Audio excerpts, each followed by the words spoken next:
रीवा के super speciality hospital में आए दिन लापरवाही और घटनाओं के मामले सामने आते रहते हैं। अस्पताल की व्यवस्था पर भी कई बार सवाल उठ चुके हैं। पहले भी फॉल सीलिंग गिरने की घटनाएं हो चुकी हैं, लेकिन इस बार एक बड़ा हादसा टल गया। सोशल मीडिया पर वायरल हुए वीडियो में साफ देखा जा सकता है कि अस्पताल की छत से फॉल सीलिंग अचानक गिर गई। जिस तरह से यह घटना हुई, उससे प्रतीत होता है कि किसी भी समय कोई बड़ा हादसा हो सकता था।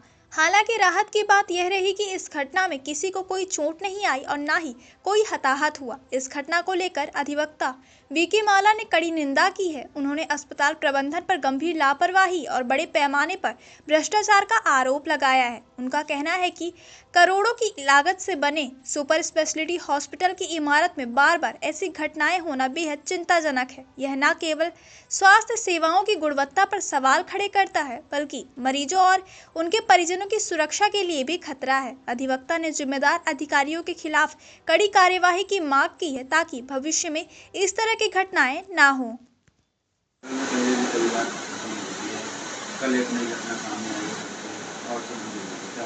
देखिए, रीवा ज़िले के सुपर स्पेशलिटी हॉस्पिटल की कई बार जो छत है, जो सीलिंग है, वो गिर चुकी है। इस संबंध में कई बार पत्राचार किया गया, कई बार इस संबंध में उल्लेख किया गया कि इस प्रकार की घटनाएं नहीं होनी चाहिए, परंतु लगातार सीलिंग लगाने वाले, वहां पर डिज़ाइन लगाने वाले, छत बनाने वाले जांच एजेंसियां हैं, उन पर कार्रवाई क्यों नहीं हो रही।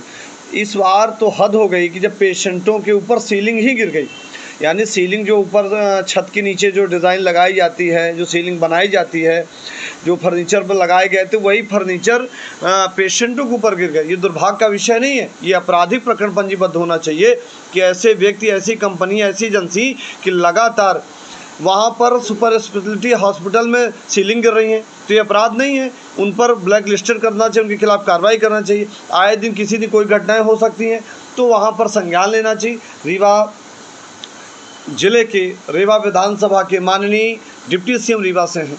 सुपर स्पेशलिटी की सौगात देने वाले माननीय मंत्री जी हैं। लोग कह रहे हैं कि उन्होंने ही सौगात दी, उनके कालखंड में ये बनी है, तो इसीलिए उनको उन पर श्रेय जाता है। लगातार आए दिन बैठकें होती हैं, मीटिंग होती हैं और वो निगरानी भी करते हैं। तो हमारा ये मानना है कि इसकी भी निगरानी होनी चाहिए कि यदि आपकी फॉल सीलिंग गिर रही है, सीलिंग गिर रही है, तो उस एजेंसी के विरुद्ध आपराधिक प्रकरण पंजीबद्ध होना चाहिए, जो सीलिंग बनाई एजेंसी, और वहाँ के सुपरिटेंडेंट पर कार्रवाई होनी चाहिए कि जितने, मान लीजिए पूरी सीलिंग गिर जाती, वहाँ पर कौन पेशेंट, किस हार्ट का पेशेंट है या किस बीमारी से ग्रसित है, तो वहाँ पर यदि छत गिर रही है, कोई बड़ी दुर्घटना हो जाए तो क्या होगा। अभी दुर्घटना हुई है, तो ये सामान्य दुर्घटना नहीं, इसको सामान्य नहीं लिया जाना चाहिए। रीवा जिले के, रीवा विधानसभा के और रीवा के डिप्टी सीएम के निगरानी की सुपर स्पेशलिटी हॉस्पिटल की सीलिंग गिर रही है। नैतिकता के आधार में तो विशेष तौर से इस्तीफा दे देना चाहिए कि इस प्रकार की घटनाएं लगातार उनके कालखंड में हो रही हैं, उनके विधानसभा में हो रही हैं। ये दुर्भाग्य का विषय नहीं है और वो कार्रवाई नहीं कर रहे। उनको तत्काल जांच कमेटी बना के संबंधित एजेंसियों पर कार्रवाई करनी चाहिए, FIR करनी चाहिए और विशेष तौर से जनता के स्वास्थ्य के लिए विशेष ध्यान देना चाहिए। इस प्रकार की घटनाएं लगातार हो रही हैं, ये दुर्भाग्य का विषय है।